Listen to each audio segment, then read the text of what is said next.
For all you aspiring indie filmmakers, we're here at the Beatdown movie premiere to talk to the cast and filmmakers about how to make it in indie film. So we're here with the fabulous Rob Wells, who's actually a multi-talented man. Really? Yeah, absolutely, I would say so. You write? I do write. Act? I do a bit of acting, yeah. Do you consider yourself a comedian?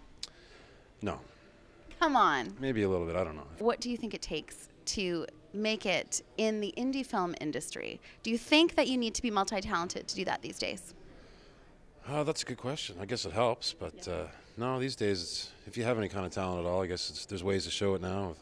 With technology, it's pretty reasonably priced, and anybody can get a camera these days. I think it's to make your own work is really what it comes down to. You can make things on a small scale. It's really easy to have like high production value and for cheap now. I would say to take chances on what you choose to do.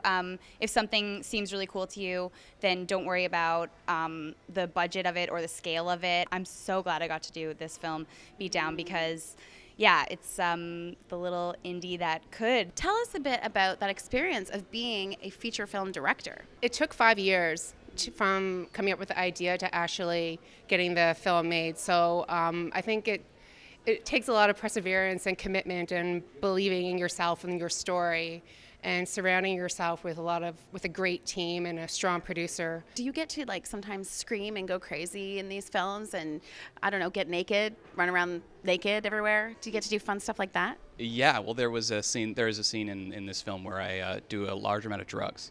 And so that was. Did you really do, was it method acting? Did you really do them, Dan? Well, you'll have to watch the movie and see if you can tell.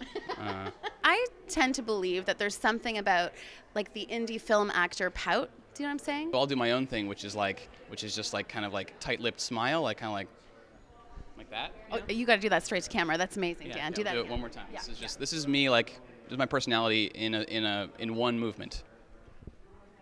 I have a naturally downturned mouth, so I'm one of those people that if I'm not smiling, people think they're like, "What's wrong?" I'm wondering what you think your pout looks like, because I know you have one. Yeah.